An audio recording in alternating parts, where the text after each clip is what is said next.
تاجدار مدینہ صلی اللہ تعالی علیہ وآلہ وسلم کا فرمان با کرینہ ہے، میں نے ایک شخص کو جنت میں گھومتے ہوئے دیکھا کہ جدھر چاہتا ہے نکل جاتا ہے، کیونکہ اس نے اس دنیا میں ایسے درخت کو راستے سے کاٹ دیا تھا کہ جو کہ لوگوں کو تکلیف دیتا تھا۔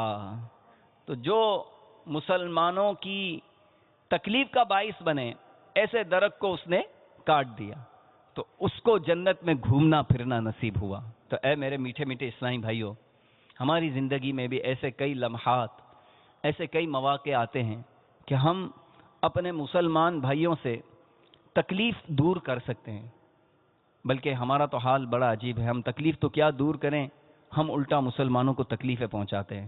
تو خدا را توبہ کر لیجئے، خوشیاں بکھیریں، خوشیاں بانٹیں، محبتیں تقسیم کریں اپنے ان بھائیوں سے کہ جن کا ہم نے آج تک کسی بھی طرح دل دکھایا ہو۔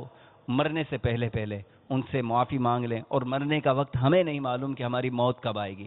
جو لمحہ ہمیں مل رہا ہے، جو وقت ہمیں مل رہا ہے، اسے ہمیں غنیمت جان لینا چاہیے۔ اللہ تبارک و تعالی ہمیں مسلمانوں سے ایذا دور کرنے والا بنائے، مسلمانوں کو خوش کرنے والا بنائے، اور اللہ تعالی دعوت اسلامی کے مدنی ماحول میں ہمیں استقامت عطا فرمائے، تاکہ اس مدنی ماحول کا تو مقصد یہی ہے، ایم ہی یہی ہے کہ دعوت اسلامی نفرتیں مٹاتی ہے اور محبتیں بڑھاتی ہے۔ اللہ تبارک و تعالی ہمیں دعوت اسلامی کے مدنی ماحول میں استقامت عطا فرمائے۔